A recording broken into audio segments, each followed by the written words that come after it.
Okay, everybody.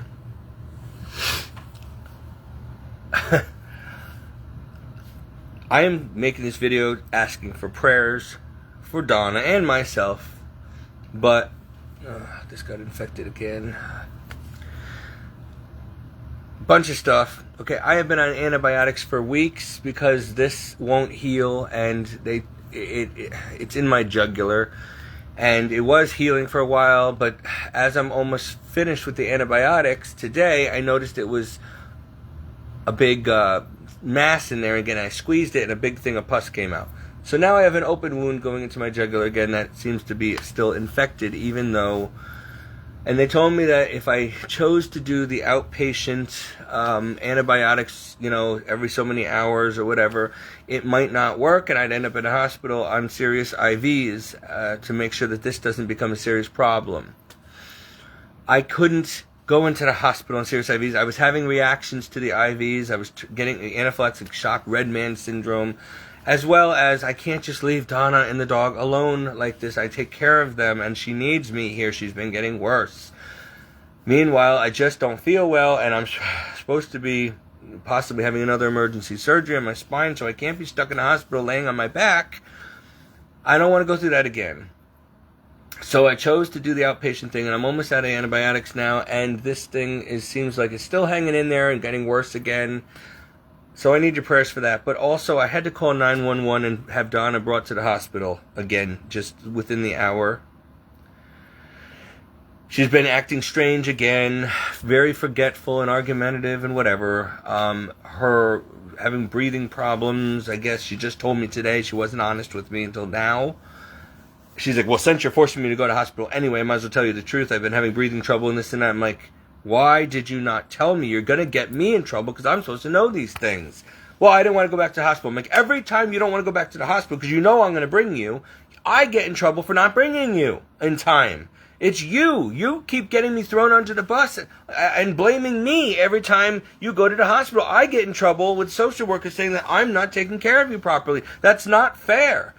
Oh, this woman's God help me.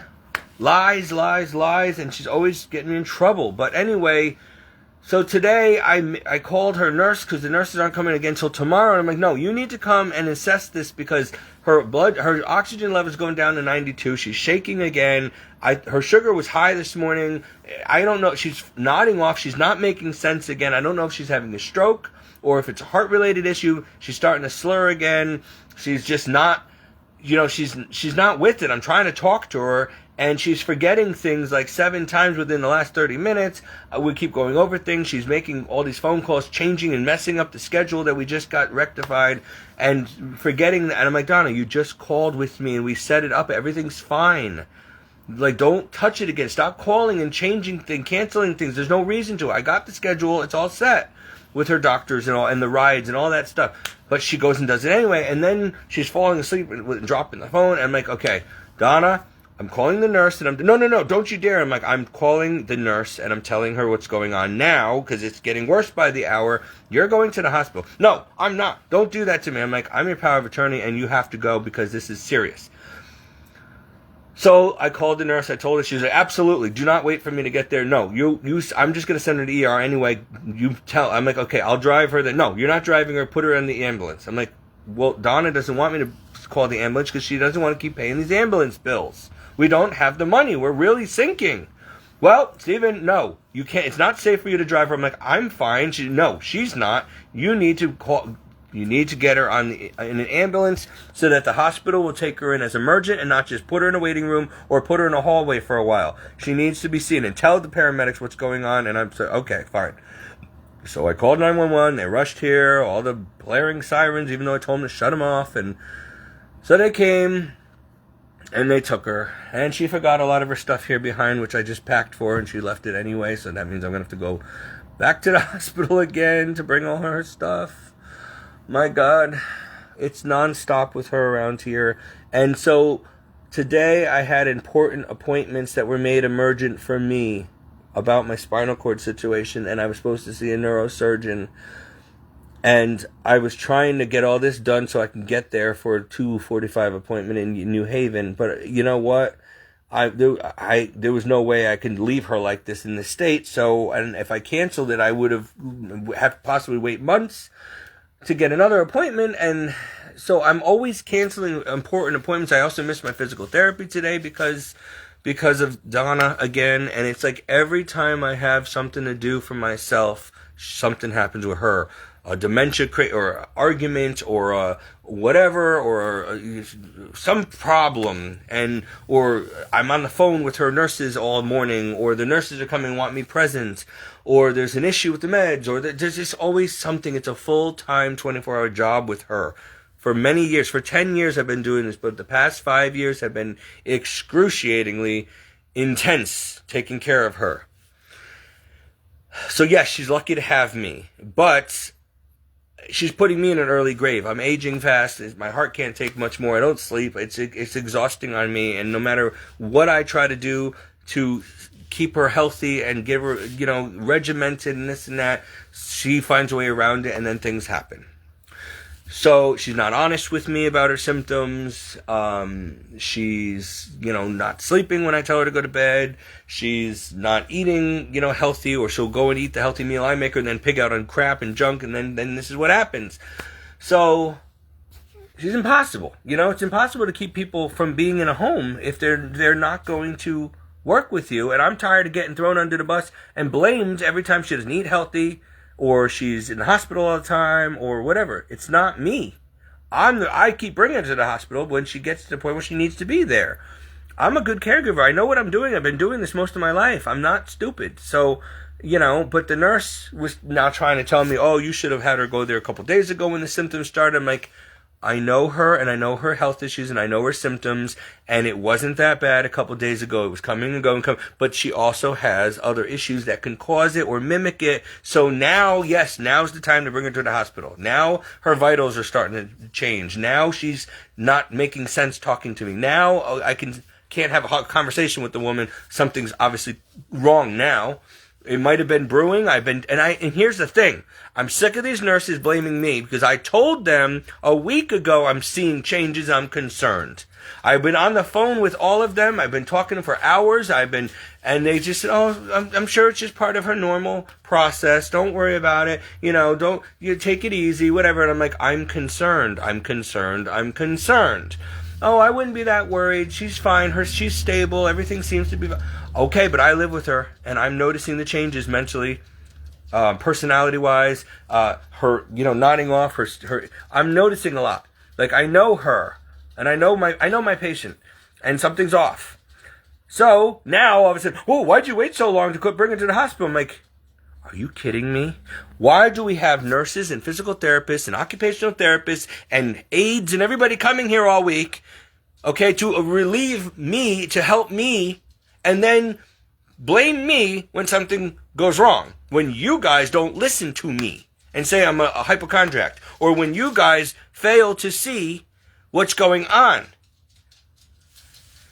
Always my fault. Then the other night, as I already told you, some woman falsely accused me because I was telling Donna in the store, because Donna was already not acting normal in the store, and I kept trying to tell her, Donna, I already told you. This is why I didn't want to bring you in here. I could have done the shopping myself, but you wanted to come. We can't buy all this stuff. We don't have the money in the accounts. We got to get just the important stuff. I'm sorry, we can't get anything extra right now. So she was upset, and then she had to put some stuff back, like junk food and this and that. And this woman's watching me, and she's watching me, and she's giving me these disgusting looks like I'm being mean. And I'm like, mind your business. Like, you don't understand why I'm telling you I'm not being mean. We literally can't afford it. We won't be able to pay the rent. I already sent the rent check out, But this woman don't know. So she took a photo of my license plate and anonymously called the police on me, which I saw her doing. I knew she was going to do that. So I called the police first to say, listen, there's this woman, a Karen, walking around. Her name's not Karen, but I call her Karen. And she looks like she's going to be calling on me because she thinks that I'm being mean to my mother because I'm not letting her buy what she wants to buy and stuff, and all this stuff. But she doesn't understand the situation. So I told the police the whole situation. They understood and agreed with me. But then Karen called, so they had to come and check it out anyway. So then the police came at 10, 11 o'clock at night. All this report and questioning and checking Donna and questioning her. Meanwhile, Donna's not in her normal state of mind. So I'm like, oh my gosh, this could be really bad for me if she says something dumb and not aware of what she's saying. Then they wanted to call her daughter Margaret, who has schizophrenia and mental problems, which I take care of her too. And so that girl will say God knows what pops into her head if the police call her. So they insisted on me giving her Margaret's number and wanting to ask Margaret all about me. And Margaret already doesn't like me because I won't give her more money when she asks for it, because we already give her over $1,000 and we can't afford it, and Margaret doesn't listen and she keeps bleeding us dry. And so Margaret calls the police on me and lies and says that I'm abusing her mother or putting her mother, lock her up against her will and all. So then the police come here and find out it's a false alarm. Margaret lied again. And I'm like, why don't you arrest Margaret then? Why do you keep letting her call and make false allegations against me and build a record against me? This woman's crazy. Yeah, I know, but we have to check it out. I'm like, So I'm dealing with two mentally unstable people here for many years now, and I'm just trying to do my job. I'm just like, there's no way out of this for me. Meanwhile, I'm very sick myself. It's this or the street. So I'm trying to survive, and I'm trying to balance a ton of my own appointments in physical therapy every week with Donna's. Let me show you how crazy. This is not a joke. Like, you don't understand what our schedules look like. Just to give you an example of Donna's schedule every week, that you're not going to believe. Look at this. Okay, look at this. This is every week. I'm supposed to remember all these doctors, all this stuff every day, every week. Oh my gosh, you get the point. I hate this stupid. She had another planner, but the point is, this is a disaster, and Donna does this, and I can't read her writing. She can't read her writing. She keeps changing things. I set the appointments, then she goes and calls behind my back when I'm not here and gets it all confused and changes everything, and then I got to go and fix it again, and I spend countless hours a week on the phone trying to fix and get the appointments back on and all this stuff, and my gosh, trying to be she's got so many doctors. I have so many doctors. So this is like constant. This is a 24-hour job. It always has been, and I have lost countless jobs already trying to take care of this woman, which means I can't take care of myself. I've put off surgeries many times until finally I couldn't put it off any longer.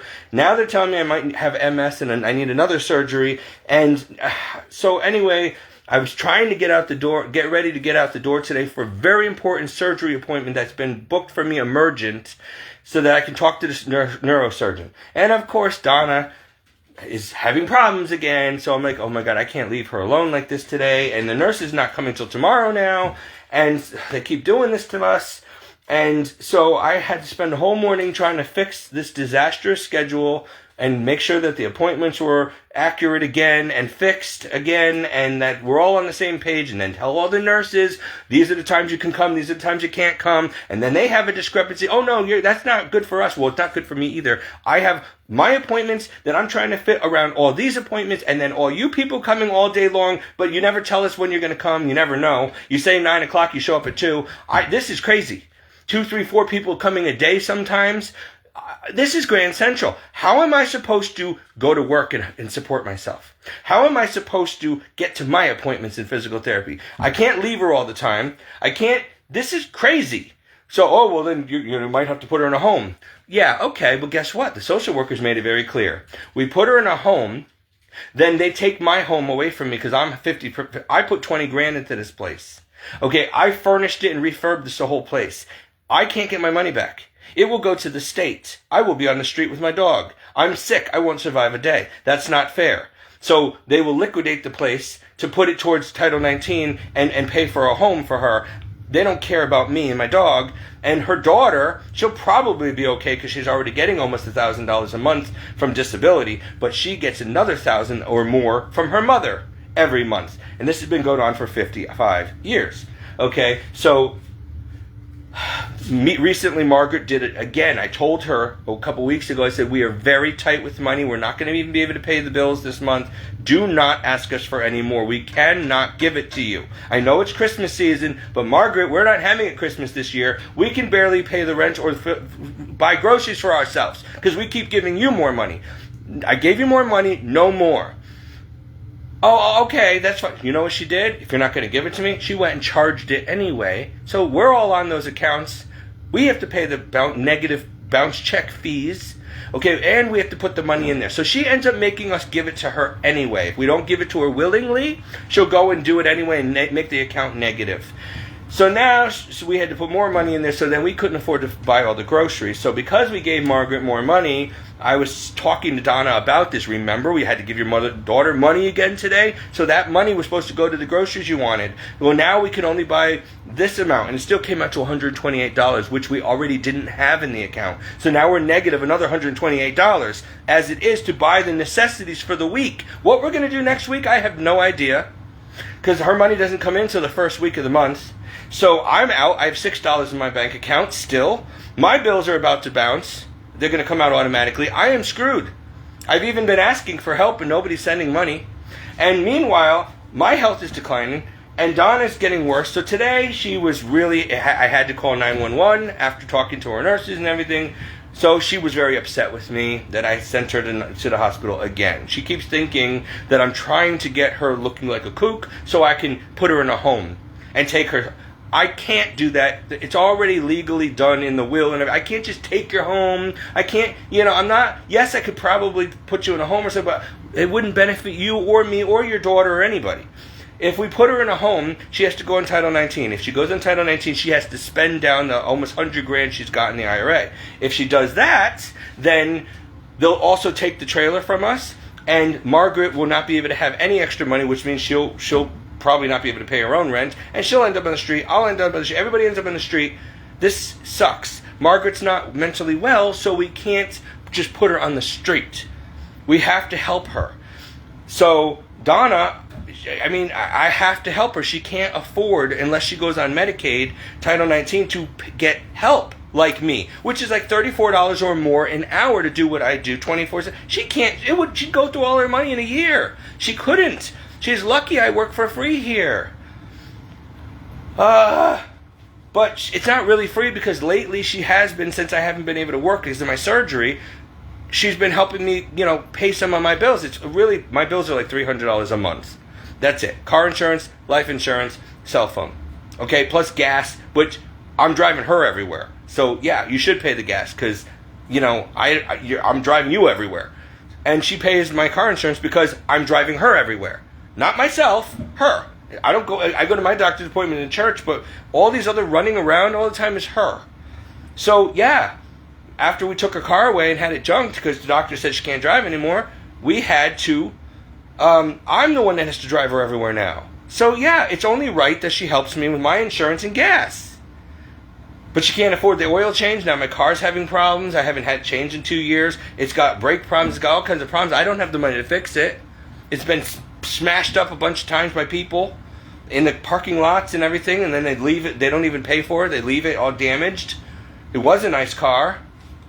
So, I'm just venting right now because this is, you don't think, this is what I'm talking about. You don't think this is demonic attack? You think this is all just coincidence, all these health issues at the opportune time or very inopportune time? No, this is ridiculous. You don't understand. There's times where I go 2-3 days with no sleep at all. How could I? How can I when I'm up with her all night long? And she's sick, and then I got to put her in the ER. Then I'm stuck in the ER for hours. Then she's there, and then it's like, oh my gosh. And then even when she's in the hospital, call after call from doctors and nurses. I still got to make sure I take care of Margaret. I still got to make sure I do all this while she's in the hospital. I got to do everything. Okay? I might as well marry the woman. It's almost like having a sick wife. Or a child. It's a lot. I don't think people realize, and I'm not boasting, God gives me the grace, otherwise I couldn't do it. But people, you don't understand my life. I don't have time for friends, to even pray, to sleep. I just eat handfuls of nuts and stuff. I'm still fat. I don't know how that's possible, considering I don't even eat much. I'll eat a couple pieces of roast beef and maybe a little salad and some nuts. That's it. I don't have much money. I got to make food stretch because we don't have it. We don't have the money. Now all these co-pays, all these ambulance bills are piling up, and now even more that Donna's got to pay. So that means that she can't pay my bills, and she can't give her daughter what she wants. So her daughter just goes and racks up stuff and makes her pay for it anyway. Oh my gosh, so please pray. I need a Christmas miracle, and now we got alien invasions going on. Of course we do. Of course. I can't have a normal life. I feel like I'm in the friggin' Twilight Zone. I mean, is this normal? You think that having drones invading the United States is normal? You think alien spaceships? I've seen them myself, otherwise I'd say, oh, they're probably just fake. I've seen them over the years. There's no way that I could be, okay, on when I used to work security, I'm walking around the coast, because I had to defend the coastline with port security, right? So I'm looking up in the night sky because I'm working third shift, and I'm seeing a big orb of light, think, oh, that's a pretty star. All of a sudden it goes, whoop, whoop, whoop, whoop. Nothing can just move this way, and then to take off. Okay? I've seen that numerous times. That's not even man-made. That's not normal. And at 3 o'clock in the morning when nobody's even around to see it, okay, you know how many times I've seen things like that? I have seen black triangles, shiny black triangles with a light at each corner, hover over, and then just with no sound, and then just gone. Just gone. Low enough to throw a stone at. How many times I've seen that? This stuff is real, folks, and I've been seeing this for decades.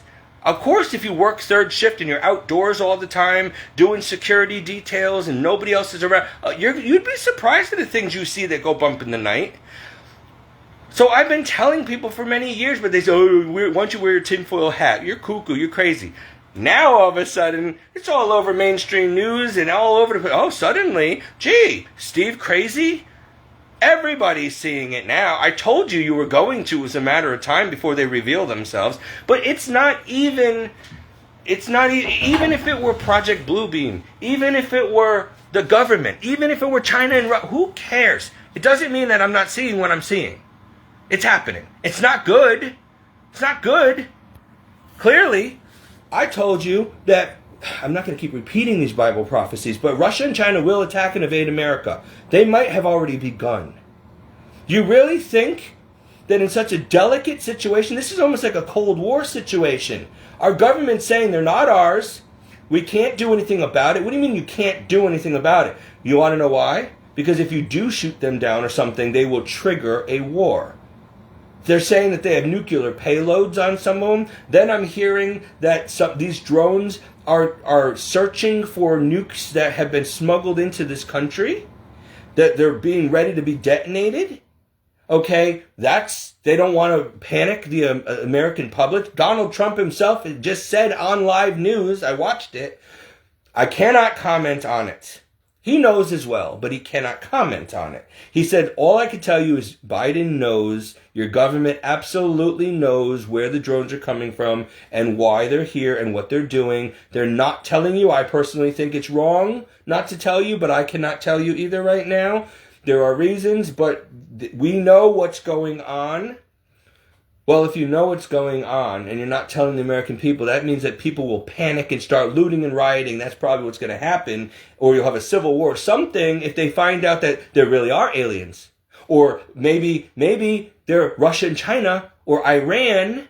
I had dreams about all three doing something like this to America over the years. And now it is happening. So it could be anything, all of the above. Who knows? Maybe they're working with the aliens. And when I say aliens, I mean demons. I mean Satan's minion. Okay?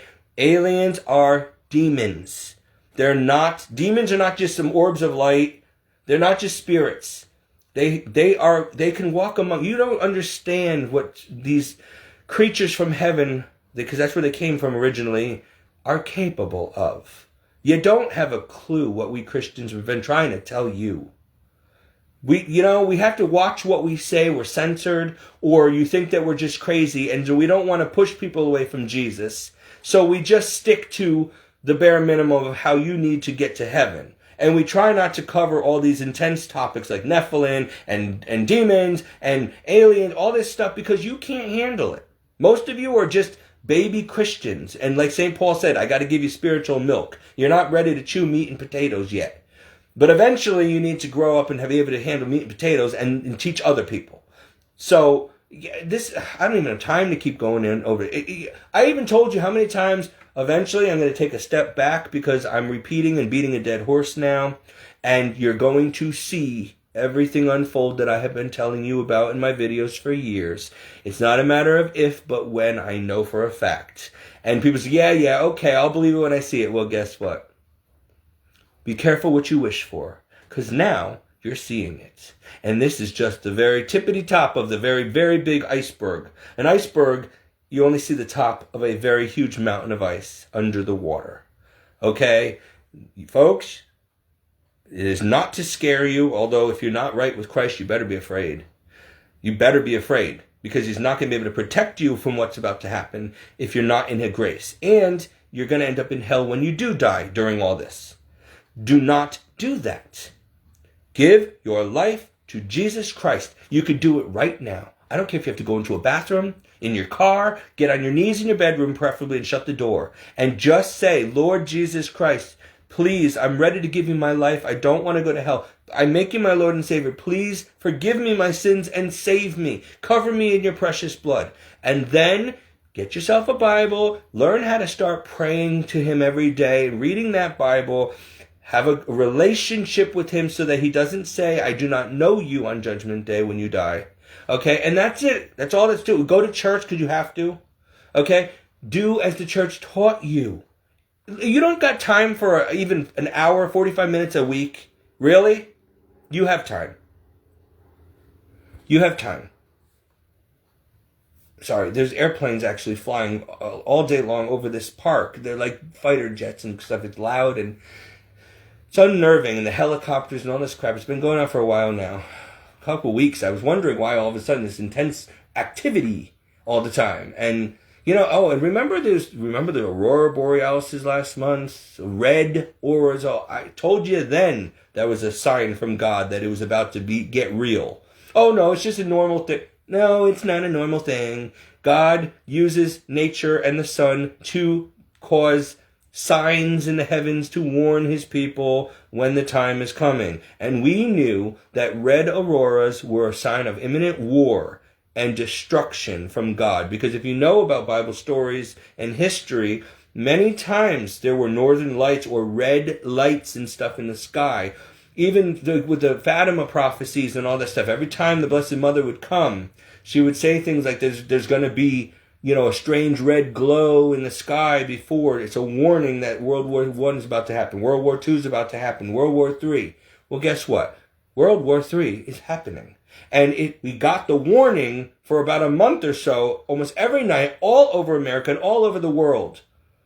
Oh, it's just a solar flare. Is it? Or did God strategically plan that solar flare to reach everywhere, to wake his people up and say, now's the time, be vigilant. There's your warning. We knew, but the rest of you were like, oh, isn't that pretty? No, it's not pretty. I was the only one saying, guys, you just, oh, yeah, yes, okay, I admit it's beautiful, but it's not a good sign. It's not a good sign. I was trying to tell you guys, you're in trouble. We're in trouble.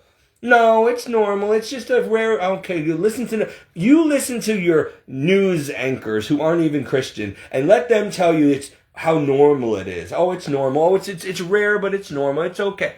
Who are you gonna listen to? Servants of Almighty God, or people who don't know Him? Who are you going to trust? Jesus and His Word, and His servants? Or people who don't even know the word, look down their nose at it, mock it, don't believe it, treat it like trash, say that there's no man in the sky. You're going to listen to them? Why? Because they're a pretty looking face, well-known personality on TV? Oh, so that gives them the credentials to tell you God's business.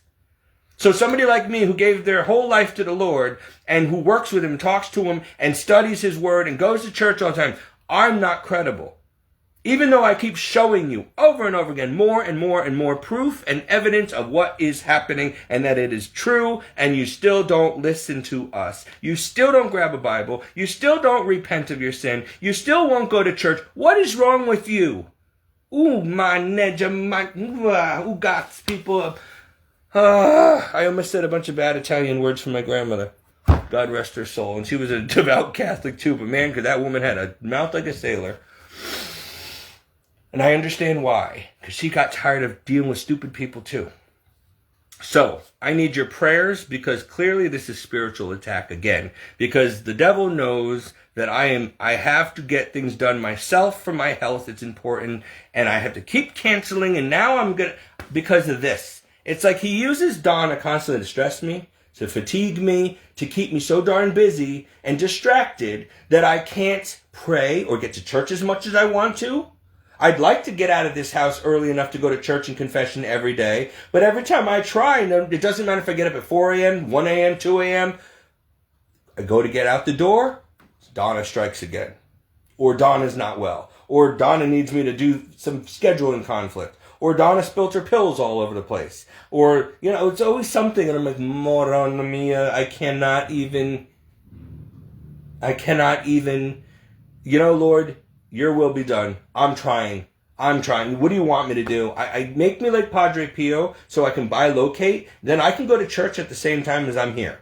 I would love that. Let me be able to go to church in spirit or whatever. Make two of me. And I'll stay here and deal with this mess while I'm still serving you and keeping you first. That's great. I could even go join a monastery and be over there while I'm still here. If I were Padre Pio, but I'm not. So the point is, if one more person is concerned about my ability to take care of this woman, who do you think's been doing this for 10 years? Especially the past 5, 24/7. Me.